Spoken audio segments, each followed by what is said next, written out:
జుట్టు రాలే సమస్య. ఈ సమస్య అందరిని ఇబ్బంది పెడుతుంది. ఒకప్పుడంటే పెద్ద వయసులో జుట్టు రాలడం చూసేవాళ్ళం. ఇప్పుడు చాలా చిన్న చిన్న పిల్లల్లో కూడా జుట్టు రాలే సమస్య చూస్తూ ఉన్నాము. కుచ్చులు కుచ్చులుగా కూడా జుట్టు రాలిపోతూ ఉంటుంది. మరి ఏ న్యూట్రిషన్ డెఫిషియన్సీ వల్ల ఇది జుట్టు సమస్య అనేది వస్తూ ఉంది? రాకుండా జాగ్రత్తలు ఏం తీసుకోవాలి? వీఆర్కే డైట్ దీని గురించి ఏం చెప్తుంది? వివరాలు తెలుసుకుందాం. ఈరోజు మనతో పాటు ఉన్నారు ప్రముఖ డైట్ గురు వీరమాచినేని రామకృష్ణ గారు. సార్ నమస్తే. జనరల్గా మిమ్మల్ని పెద్ద పెద్ద జబ్బుల గురించి అడుగుతాను, ఒబెసిటీలు, డయాబెటీస్లు ఇలాంటి వాటి గురించి అడుగుతాను. ఈ జుట్రాల సమస్య ఎప్పుడు నేను డిస్కస్ ప్రపంచంలో పెద్ద సమస్య ఏముంది? కరెక్ట్. ఇవాళ అందాన్ని ప్రాధాన్యత ఇచ్చే కాస్మెటిక్ యుగంలో జుట్టుకు చాలా ప్రాధాన్యత ఉంది. అంటే కాదమ్మా, ఇప్పుడు జనరేషన్ అంతా పోయిందమ్మా. ఇప్పుడు మా చిన్నప్పుడు ఆడవాళ్ళకి మోకాళ్ళ కిందకి వెళ్ళి, మోకాళ్ళు ఏంటి అసలు అరికాళ్ళ దగ్గరికి అంటుకున్నాయి, ఇంతంత లావు జళ్ళు ఉండే, కింద సవరాలు పెట్టేవాళ్ళు. అసలు ఒక పెళ్లికి ఒక మ్యాట్నికల్ బయలుదేరితే ఫస్ట్ అయ్యేది జడేసేటప్పుడు, దానికి ఫుల్గా పూలు పెట్టి అసలు జడాలంకారం ఇవాళన్నీ పిలకలే. అంటే అసలు మొత్తం టోటల్ పోయింది, అసలు జనరేషనే పోయింది. అది ఎందుకంటే ఫుడ్ స్టైల్. మాకు కూడా దువ్వులు పెట్టి తిరిగిపోయి ఇంకా ఇప్పటిదాకా ఆగటం. ఇప్పుడు పిల్లలకి 20 ఏళ్ళ నుంచే బట్టతలు బిగిన్ అవుతున్నాయి. నేను చూస్తాను కదా 20-25 ఏళ్ళకే కంప్లీట్. దీనికి కారణం ఏంటంటే లైఫ్ స్టైల్ మొత్తం మారిపోయిందమ్మా. మేము తిన్నదాంట్లో ఆహారం, మేము బెండకాయ కూర తిన్నాం, వీళ్ళు బెండకాయ కూర తింటున్నారు. మేము సొరకాయ తిన్నా, వీళ్ళు తిన్నారు. తేడా ఏంటి? మా బెండకాయ కూర తినాలంటే అమ్మ అరే కోసిరారా అంటే అప్పటికప్పుడు బెండకాయ చెట్టును కోసేవాళ్ళం. కోసిన పావు గంటలో ముక్కలు కోసి పొయ్యిలో ఉండేది, అరగంటలో పొట్టలో ఉండేది. సో ఒక కూరగా ఏదైనా సరే, తోటకూర కానీ మడి మేము వేసుకునేవాళ్ళం. కింద పేడ ఎరువు వేసి మేమే పేడతో ప్రిపేర్ చేసి మట్టి అదంతా కలిపి పాచిపోగొడుగున మట్టి తీసి అది వేసి దాని మీద వేసి వేసేవాళ్ళం. నీళ్లు మేమే పోసుకునేవాళ్ళం, ప్రేమగా మేమే పెంచేవాళ్ళం. మంచి 6 దొడ్లు, అసలు పురుగు మందులు అనే సిస్టమ్ లేదు. అప్పుడు చక్కగా ఏపుగా పెరిగాయి. తోటకూర అంటే అప్పటికప్పుడు కోసేవాళ్ళు. కోడి అంటే దొడ్లో కోడి కోసేటివే. ఇట్లా ఈ రకంగా కోడిగుడ్లు అంటే నాటుగుడ్లు. సో మేము అదే తిన్నప్పటికీ మాకు బలమైనది తిన్నాం. అలానే ప్రతిదీ ప్రకృతితో కూడిన ఆహారం తీసుకున్నాం. పొద్దున్న లేవగానే ఎండాకాలం సీజన్ వస్తే ఈతకాయలు ఏరుకుండా పరిగెత్తేవాళ్ళం. రాయల ఈతకాయలు గెల్ల కోసం ముగ్గేసుకుంటాం. పగలంతా ఏంటంటే ముంజుకాయలు కోసుకుంటాం, అవి శుభ్రంగా చేయటం. లేదా తాటికాయలు ముగ్గినాక అవి కాల్చు తింటాం. సీంతమ్మకాయలు కోసుకుంటాం, సమ్మర్ వస్తే చింతకాయలు చెట్లు ఎక్కి తింటాం. అన్ని దశల్లో ప్రతిదీ ఫుడ్ అంతా. జాంకాయలు అంటే ప్రతి దొడ్లోనూ జాంకాయలు ఉండే. ఇవాళ ఇంతలో జాంకాయలు ఏముందో రుచి పచ్చిలేని కమ్మగా స్వచ్ఛమైన తినేవాళ్ళం. బొప్పాస్కాయ అంటే నాటు బొప్పాస్కాయ, అది కోస్తే ఎర్రగా ఉండేది, లోపల రక్తం ఉన్నట్టు ఉండేది. అసలు లోపల నల్లటి గింజలు తింటే అసలు తేనె పనికి వస్తుంది. ముందు మామిడి పళ్ళు పనికి వస్తాయి. మామిడి పళ్ళు ఇంకా అద్భుతంగా ఉండేవాళ్ళు. వీళ్ళు ఎదురు మామిడి పళ్ళు ఎదురుచి అనుకుంటున్నారు. భూమిలో ఎప్పుడైతే సారం పోయిందో కంప్లీట్ రుచిపోయింది. ఆ మధ్య నేను వేరుశనగ గుళ్ళు మామూలుగా ఉంటాయి కదా, పెద్ద టేస్ట్ అనిపించట్లా ఒకప్పుడు మా చిన్నతనం ఉన్నప్పుడని. ఆ మధ్య ఒక ఆయన నాకు తెచ్చి, రామకృష్ణ గారు ఇదిగోండి వేరుశనగ గుళ్ళు టేస్ట్ చెప్పడని అడిగారు. టేస్ట్ తిని అసలు అదిరిపోయాను నేను. అసలు నేను ఎప్పుడు చిన్నప్పుడు కూడా తిన్నంత బాగా ఉంది. దాన్ని ఆయిల్ పట్టిస్తే 800 గ్రామ్స్ ఆయిల్ వచ్చింది. ఎక్కడ రా అంటే అరకు వ్యాలీ మన దండకారణ్యం నుంచి ఫారెస్ట్లో జల్లారు గింజల్ని. న్యాచురల్గా అడవిలో పెరిగింది. అడవిలో పెరగటానికి ఏమైంది, నువ్వు ఏ విత్తనం నాడితే అది వస్తుందని. భూమిలో పోషకాలను చచ్చిపోయిందానికి ఏమీ రావట్లా. అక్కడ పోషకాలని పుష్కలం ఉన్నాయి కదా, అడవిలో పెరిగింది కదా సహజంగా. ఆ పోషకాలని తీసుకుని అలా పెరిగింది. ఫారెస్ట్ ప్రొడ్యూసెస్ ఎంత అద్భుతంగా ఉందంటే ప్రతిదీ అసలు అడవిలో పెరిగిన ప్రతిదీ చాలా బాగుంటుంది. మనం చిన్నప్పుడు మేము కోళ్ళు కోసుకున్న మేకలైన ఏమైనా నాన్ వెజ్ తిన్నా ఆ రుచి తేడా వేరు. ఆ కట్టెల పొయ్యి మీద ఉండటం ఆర్గానిక్. ఇవాళ ఏమైంది, ప్రతిదీ తేడా వచ్చేసిందమ్మా. ఫుడ్లో కల్తీ, నాణ్యత లేదు. రెండోది ఏంటంటే కనీసం పాలు స్వచ్ఛమైన ఉండే, పిండగాని పిండి మేము తాగేవాళ్ళు. ఇప్పుడు ప్యాకెట్ పాలు మొత్తం పౌడర్. అసలు రీఫైండ్ ఆయిల్ రంగ ప్రవేశం చేసినా వీళ్ళు ఒళ్ళు గుల్లైపోయిందమ్మా. ఈ ప్రకృతి నుంచి గింజలు తీసుకెళ్ళి పట్టించుకుంటే చెగ్గానకలో వచ్చే ఆయిల్ కాస్త కెమికల్ ఆయిల్ అయిపోయింది. అందులో అసలు గింజలే వాడరు, కెమికల్ ఫ్లేవర్డ్ అంతే. మనం రసనా ప్యాకెట్ తీసుకుని లేదా గోల్డ్ స్పాట్ తీసుకుని అందులో బత్తాయి జ్యూస్ ఉందంటాం, లేకపోతే ఆరెంజ్ జ్యూస్ ఉందంటాం, ఎంత అబద్ధమో.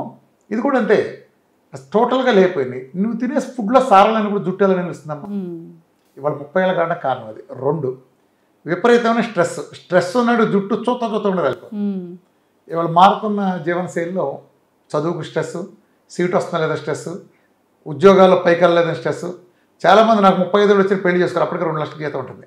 బట్ ఏంట్రా ఇంకా పెళ్లి చేసుకుని వాడు అంటాడు, సెటిల్ అవ్వలేదురా. ఇంకా సెటిల్ అవ్వటువంటి వాడి దృష్టిలో ఒక సంవత్సరంగా ₹1,00,00,000 ప్యాకేజ్కి వెళ్ళడం లేదా అమెరికాకి వెళ్ళడం, ఈలోపాటు జుట్టు అంతా ఊడైపోద్ది. అది వేరే విషయం. అంటే ఏమవుతుంది, స్ట్రెస్. అంతతో సంతోషపట్ల, నెలకు ₹1,00,000 వస్తే సంతోషపట్ల. వాళ్ళ నాన్న నెలకు వచ్చేది 50,000, కానీ వీడికి స్టార్టింగ్గా నెలకు 1,00,000 వస్తున్నా, వేరే వాడికి 2 లక్షలు ఉంది, నాకెందుకు లేదు. 2 ఉన్నా వీడు 4 అనుకుంటాడు. సో ఈ స్ట్రెస్ అనేటి మూలంగా ఏమైందంటే కాన్స్టిపేషన్లు, అలానే సెడెంటరీ లైఫ్ స్టైల్, రెండు ఇవాళ బయటకు వెళ్ళి తింటాం. రెండోది ఏంటంటే ఎక్కువ రాత్రిపూట మెలకుగా ఉండటం. అంటే ఇవాళ నీ టీవీ మాధ్యమంలో ఓటీటీలు అందుబాటులో రావటం, యూట్యూబ్ కానీ సోషల్ మీడియా అంతా వినోదం విపరీతంగా ఎక్కువైపోయింది. పుస్తకాలు చదవడం లేదు ఇక. విజువల్ మీడియా ప్రతివాడి చేతిలో ఫోన్ ఉండటం, రాత్రి 2ంటికి కూడా మంచం కింద పడుకున్నా కూడా చూడటం. సోషల్ మీడియాలో ఇంకోటి యాక్సెప్ట్, ఒకప్పుడు ఫ్రెండ్స్ అందరూ కూర్చొని మాట్లాడుకునేవాళ్ళం. ఇవాళ ఆ రోజులు లేదు. ఫ్రెండ్స్ అందరూ కూర్చొని మాట్లాడుకునే రోజులు పోయి ఫ్రెండ్స్ అందరూ చాట్ చేసుకుంటారు. లేదా ఒక గదిలో ఇప్పుడు మన చుట్టాల పిల్లలు వెళ్ళారు అనుకోమ్మా, మేనత్త మేనమా పిల్లలు కలిసి ఎరా బావా అది ఇదని మాట్లాడుకోవాలి. ఏం ఆడుకుందాం సబ్జానా, మా లెక్క ఇదే సబ్జా ఆడుకో, దొంగ పోలీసు ఆడలేదు, కుంటుకుంటూ ఏదో అనుకునేవాళ్ళు. అలాంటిది పోయింది. ఒక గదిలో కుదిరితే వీడిని కనీసం పరిచయాలు ఉండవు. నువ్వేం గేమ్ ఆడుతున్నావు? పబ్జీరా. అరే మనందరూ పబ్జీ ఆడదాం. గేముల గురించి సంభాషణ లేదు. చిన్న పిల్లలు ఇప్పుడు హాస్పిటల్ తీసుకొస్తారు కదా, నేను మన క్లినిక్ తీసుకొస్తారు, చూస్తాను, ఫోన్ ఇచ్చేస్తారు. సంవత్సరం లేదు గుంటలకి ఫోన్ ఇవ్వకపోతే అసలు ఊరుకోరు.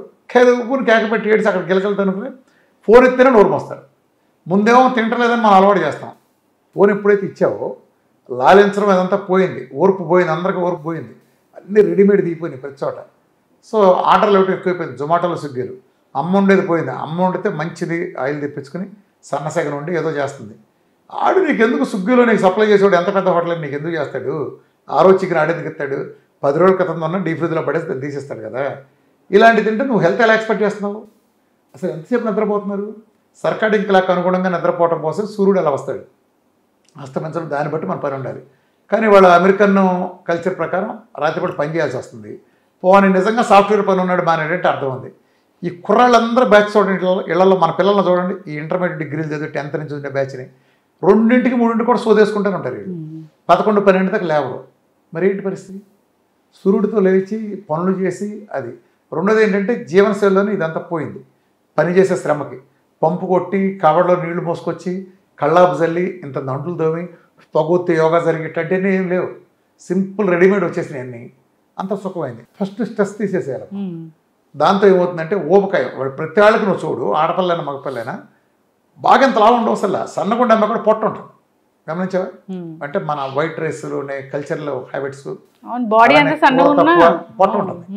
అంటే కూర తక్కువ, అది కూడా మజిల్ ఉండదు వాళ్ళకి. అందరికి మజిల్ డెఫిసిటే. ఇవాళ దగ్గరికి వెళ్ళాలన్నా ఒకప్పుడు మేము నడిచి వెళ్ళేవాళ్ళం, చాలా దూరం వెళ్ళాలని. వాళ్ళ దగ్గరికి వెళ్ళాలంటే బైక్ తీయాల్సిందే, కారు తీయాల్సిందే. సో అలానే రెస్టారెంట్లకు వెళ్ళే కల్చర్ కూడా విపరీతం. ఆ శనివారం ఆదివారాలు నెల దగ్గర హైదరాబాద్లో వంటలు ఎక్కడా లేవు. ఒక రెస్టారెంట్కి వెళ్తే 5-6 గంటలు కూర్చుంటే లేని పరిస్థితి కూడా ఉన్నాయి. అంత బిజీ. కార్లన్నీ రోడ్ల మీద ఉంటాయి కదా, తెలుసు కదా ప్రతి చోట.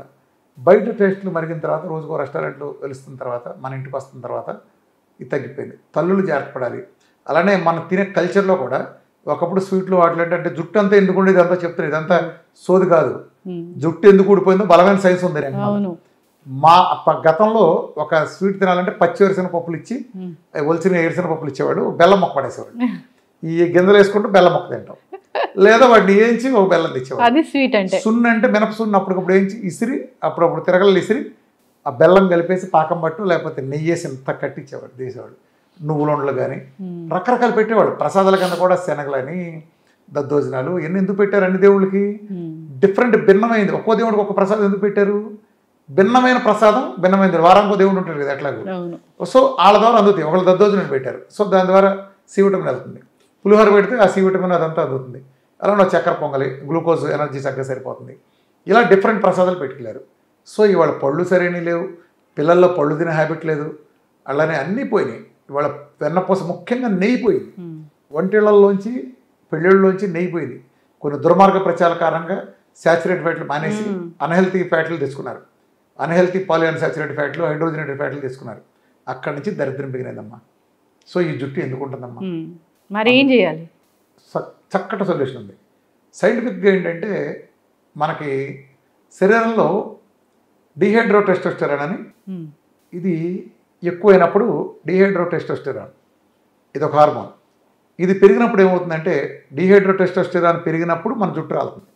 సో దాన్ని కంట్రోల్ చేయడానికి 5-ఆల్ఫా రెడక్టేజ్ అని ఒక ఎంజైమ్ ఉంటుంది. 5-ఆల్ఫా రెడక్టేజ్ అది కనుక పడితే ఇది కంట్రోల్ అయ్యి జుట్టు రావటం అవుతుంది. దాన్ని కంట్రోల్ చేసేది ఏంటంటే గ్రీన్ టీ ఒకటి. గ్రీన్ టీ ఒకటి, అందులో ఉండే యాంటీ ఆక్సిడెంట్స్ బాగా పనికి వస్తాయి. 2 పసుపు, పసుపు చాలా బాగా పనికి వస్తుంది. 3 కొబ్బరి నూనె, కొబ్బరి నూనె చాలా అద్భుతంగా పనికి వస్తుంది. డైరెక్ట్ ఇంటేక్ ఆఫ్ కొబ్బరి నూనె, అప్లయింగ్ కోకోనట్ ఆయిల్, 2 కూడా ఒరిజినల్ది. 3వది గుమ్మడి గింజలు. గుమ్మడి గింజల్లో అద్భుతమైన పోషకాలు ఉంటాయి, జుట్టుని హెయిర్ని పోషించే న్యాచురల్ బయోటిన్ ఉంటుంది. అర్థమైందమ్మా? ఇది కాకుండా ఐదోది ఇప్పుడు ఎడమామి అంటారంటే సోయాలో అంటే ఒక బేబీ కార్ లాగా సోయాలో బేబీ సోయా లాగా ఉంటుంది. అది మనకు దొరకదు, ఇండియాలో దొరకదు కాబట్టి వదిలేయండి, యూఎస్లో అట్లా ఉంటుంది. ఇవి తీసుకుంటే 5-alpha రెడక్టేజ్ పెరుగుతుంది. 5-alpha రెడక్టేజ్ పెరిగిందంటే డిహైడ్రోటెస్టోస్టెరాన్ డిహెచ్ని తగ్గిస్తుంది. తద్వారా జుట్టు లాస్ని అవుతుంది. దీనికి బయోటిన్ సప్లిమెంట్ ఒకటి తీసుకోవాలి. బయోటిన్ తీసుకోవచ్చు. మెయిన్ ఒకప్పుడు కొబ్బరి నూనె రాసేవాళ్ళు కదా, ఇవాళ కొబ్బరి నూనె ఉపయోగం చాలా ఉంది. కుదురుని మనకి స్ట్రాంగ్గా ఉంచాలంటే మన కింద సెబాషియన్ గ్లాండ్స్ అని ఉంటాయి వెంట్రుకల కింద. ఆ సెబాషియస్ గ్లాండ్ కింద దాని కింద ఉండే ఆయిల్ లాగా ఒక రకమైన, అది కూడా మీడియం చైన్ ట్రైగ్లిసరైడ్స్ ఆయిల్ ఉంటుంది. అది రిలీజ్ చేయాలంటే తల కొబ్బరి నూనె రాయడానికి మన సైన్స్ అది మన పెద్దలు తెలియజేశారు. ఆ సెబాషియస్ గ్లాండ్స్లో ఉండే సేబమ్ అనే ఒక ఇది ఉంటుంది, ఆయిల్ ఉంటుంది. ఆ ఆయిల్ మనకు నరిషింగ్ ఉపయోగపడుతుంది. ఇవాళ మనం పెట్టే ఫుడ్లకి ఎక్కడుంది ఆయిల్ లేదు, ఫ్యాటీ యాసిడ్స్ లేవు, సేబం లేక హెయిర్ అంతా ఎండిపోవడం, చర్మం ఈ పగిలిపోవడం, గిడస పారిపోవడం, చర్మం కాంతివంతంగా లేదు. గమనించారు? సావిత్రి లాంటి ఫేస్లు ఎలా వెలుగుతూ ఉండేవి, అంజలిదేవి సావిత్రి ఫేస్లు. ఇవాళ హీరోయిన్ మొహాల్లో కళాకాంతులు ఉండవు, చూసారా మీరు? అంటే ఆ మేకప్ తప్ప ఆ జీవం ఎందుకు ఉండదంటే వాళ్ళు నెయ్యితో తినేవాళ్ళు బాగా. ఆ ఫ్యాట్ ఫేస్ ఊరినే కనిపెట్టేసి ఇప్పుడు బయటలో కూడా కళకళలాడితే నిలుగుతూ అంటే వాడి ఫేస్ని చూస్తే మనం కనిపెట్టచ్చు, వాడు ఫ్యాట్తో తీసుకుంటున్నాడు. సో ఫ్యాట్ ఎప్పుడైతే దూరం అంది ఇది జరిగింది. శుభ్రంగా నెయ్యి వేసుకోండి, కొబ్బరి నూనె వంట చేసుకోండి. ఇందాక నేను చెప్పాను కదా, డైట్లో ఐటమ్స్ ఫుల్గా ఉండేది తీసుకోండి. అన్నిటికంటే ముఖ్యం నీళ్లు బాగా తాగాలి. సేబం క్రియేషన్, ఇందాక చెప్పిన సేబం అనే ఆయిల్ లాంటి ప్రొడక్షన్, అది క్రియేషన్ బాగుండాలంటే coconut oil best. Not only apply, direct కూడా అప్లై చేయాలి. కోకోనట్ ఆయిల్లో మందార కానీ ఉసిరితో కనుక చేసిన ఫార్ములా అయితే అద్భుతంగా పనికి వస్తుంది. ఇంట్లోనే చేసుకోవచ్చు. ఇంకా జుట్టు కనుక బ్రహ్మాండం ఉండాలంటే మీకు చిట్కా ఏంటంటే, మందార చెట్లు ఇప్పుడు మనం పెంచడం మానేసాం కానీ ఒక మందార చెట్టు పెంచుకోండి, కుంగుడికాయలు పెట్టుకుని మందార ఆకులు దాంట్లో వేసి పెసకండి, బాగా కుంగుడికాయల్లో బాగా పెసకండి, దాంతో తలంటుకోండి. జుట్టు ఎట్లా ఉండాలి అట్లా ఉంటుంది. పాతరం షీకాయ. మరి షాంపూలు అవాయిడ్ చేయాలి. ఇవాళ ఎవడమ్మా షాంపూ వాడని చెప్పు, షాంపూస్ మొత్తం కెమికల్ చేయిందా, ఆ లిక్విడ్ రాదు కదా, నీకు తెలుసు కదా. షాంపూ అనేది ఎలా వస్తుంది, కెమికల్ కలిపితే వస్తుంది. కెమికల్ జుట్టుకి ఎలా సెట్ అవుతుంది చెప్పు? నువ్వు ఇన్ని నాశనం చేస్తా, పైగా ఇవాళ జుట్టు రంగు వేయటం, జుట్టు రంగు వేస్తే చాలామంది స్కిన్ క్యాన్సర్ కూడా వస్తుంది. వాళ్ళ మొహం కూడా ఇలా నలబడిపోతుంది, గమనించావా? జుట్టు రంగు వేస్తా అంటే కెమికల్స్. నువ్వు జుట్టుని రకాల హింసిస్తే ఎలా ఉంటుంది?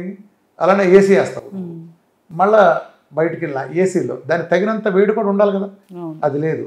ప్లస్ తలకు కూడా మాలిష్ చేయాలంటే కొబ్బరి నూనె రాసి రుద్దటం, మాలిష్ చేయటం ఉంటుంది. 2 ఎక్సర్సైజ్ లాంటివి కూడా చేయాలి. ఎక్సర్సైజ్ లాంటి ఫిట్నెస్ చేసినప్పుడు కూడా జుట్టు బాగా నిలుస్తుంది. బయోటిన్ సప్లిమెంట్స్ అంటే హెయిర్కి కావాల్సింది మెయిన్ బయోటిన్ కూడా సప్లిమెంటేషన్ అప్పుడు ఏదో ఒకటి తీసుకోండి. కోకోనట్ ఆయిల్ ముఖ్యంగా మనం డైట్ చేస్తే డైట్లో బ్రహ్మాండంగా ఉంటుంది. అయితే డైట్లో కొంతమంది ఉమెన్కి డైట్లో ఉండగా కాదు, డైట్ నుంచి బయటకు వచ్చినాక 1000లో ఒకళ్ళిద్దరికి తాత్కాలికంగా హెయిర్ లాస్ అవుతుంది. కొంతమందికి అది మెటబాలిక్ షాక్ ఉండే నేచర్, అది వాళ్ళ నేచర్ కారణం. అది 1000లో ఒకళ్ళిద్దరు, వాళ్ళు కూడా ఉమెనే ఉంటారు. 90% జెంట్స్లో జరగదు. ఇది ఎవరో అరుదుగా లక్షకొకడు ఉంటాడు అంతే.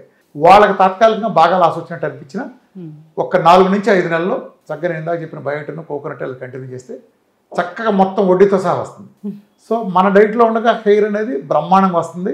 చాలా స్ట్రాంగ్గా ఉంటాయి, కుదుళ్ళన్నీ చాలా గట్టి పడతాయి. నార్మల్ అందరూ చెబుతారు 100 మంది అసలు హెయిర్ లాస్ అనేది లేదండి డైట్లోనని. చాలా తక్కువ మంది డైట్ అయిపోయిన తర్వాత మాకు ఈ ప్రాబ్లం అని, అది కూడా ఉమెన్లో చెప్తారు, వాళ్ళకు కూడా తిరిగి వస్తుంది. ఒకవేళ హెయిర్ లాస్ బాగా అవుతుంది అన్నప్పుడు విఆర్కే డైట్ చేస్తే దీనికి ఒక స్పెషల్ డైట్ వెంటనే హెయిర్ లాస్ అయిపోతుంది. విఆర్కే డైట్ మొదలెట్టే వెంటనే మీరు గమనించుకోండి, రోజు ఎంత అవుతుంది మీకు 3వ రోజు నుంచి 4వ రోజునే రిపోర్ట్ చెప్తారు. విఆర్కే డైట్ అనేది హెయిర్ లాస్ అద్భుతమైనది. అంటే ఇక్కడ మన ప్రోటోకాల్ భాగంగా రామకృష్ణ హెల్త్ అని వస్తే ప్రోటోకాల్ హెయిర్ లాస్ వేరే ప్రోటోకాల్ కూడా ఉంటుంది. ఇక్కడ కొన్ని ఆయిల్స్ కూడా ఒక ఆయుర్వేదిక్ ఫార్మాలో ఒకటి చేసిన కూడా బాగా పనిచేస్తుంది. అది అందరం అసలు చాలా అద్భుతమైన రిజల్ట్స్ ఉన్నాయి దానికి. చాలామంది అది ఆప్షన్, అది డైట్తో సంబంధించిందని కూడా కాదు.